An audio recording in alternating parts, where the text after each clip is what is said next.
No kabayan, another day, another repair naman tayo. Toyota Corolla pala yung gagawin natin kabayan. So maganda to kasi Toyota Corolla. So Toyota, simple lang siya kabayan kasi walang problema yan basta Toyota.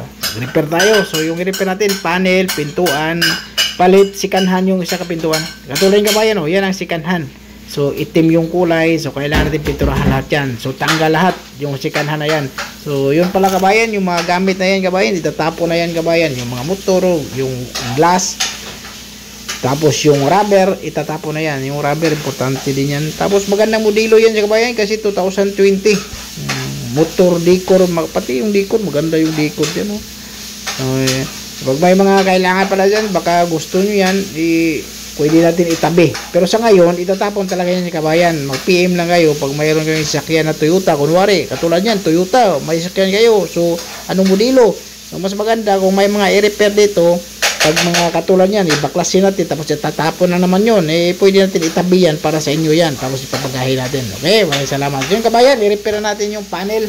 So, naikapit na pala natin yung sikanhan na bago, yung pintuan na yan. So isiting din natin kasi medyo pumasok yung panel na yan para makita natin yung alignment na yan, para manipis lang yung masilya na may lagay natin, para hilahin natin sa masin. Katulad yung kabayan, gumamit tayo ng masin pang hila. So maganda kasi, pero tatanggalan natin yung battery niya kabayan ha, o hindi tatanggalin yung battery, mayroon kaming ilalagay na para hindi masira yung mga wiring. Pero minsan, i-disconnect natin yung battery talaga. Yung kahit yung positive lang o kaya sa negative, basta matanggal siya. Okay, tapos hinila na natin yung mga pumasok. Tapos palupaluin kasi hindi na ako magbubutas kabayan. Minsan, butasan mo yung panel. Pangay kasi yung butasan kabayan. Kaya mas maganda yung machine na yan. Dikit, hila, dikit, hila. Hindi naman siya mabubutas. Kasi may power kasi yun sa kabayan na hanggang gano'n lang power. Yung katulad yan, hanggang 69 lang siya. Para normal lang yun. Okay na siya kabayan. So lilihain na natin yung kabayan, yung mga itim-itim para matanggal bago natin lagyan ng pintura, o kaya isan-blast natin pag hindi matanggal. So finaliha tayo. Yan, tatanggalin natin lahat ng masilya kasi na-repair na natin yung kabayan. Makapal yung masilya din yan, may nakalagay ng masilya yung sa may dulo, yan, sa may papuntang bumper. So makapal na yung masilya dyan kasi na-repair na dati yan. Yan, pakintabi natin, ipakita natin yung bakal para mas maganda. Dito kasi kabayan, kailangan makita yung bakal bago mo lagyan ng masilya. Hindi lang yung lilihain mo ng iti, tapos okay na, masilyahan mo na. Hindi, ipakita yung bakal dito bago ka maglagay ng masilya.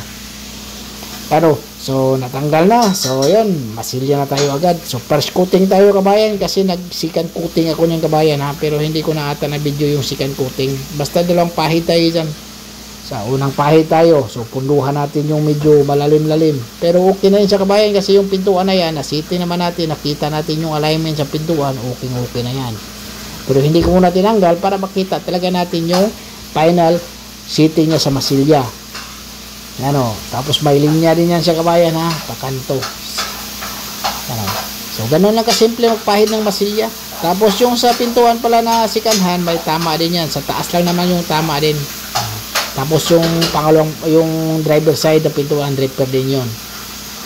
Yan. Tapos masin tayo, unang kuha natin, liha. Masin gagamitin natin. 120 yan sa kabayan na sandpaper yung gamit natin. Tapos yun kabayan, hindi ko na napakita. Yan, fine na lang sa kabayan. Oh. So okay na yung taas. Fine na lang yung 320 na yun sa kabayan ha. Na taas na masin yung gamit. Ibig sabihin, sa baba na tayo.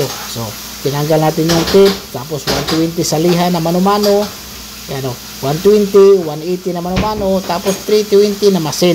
So pero sa taas kabayan, okay na yan siya, na 320 masin na yan siya, ready na yan siya. Pagtanggal lang tip sa baba, ibig sabihin pwede na i-primer natin yan.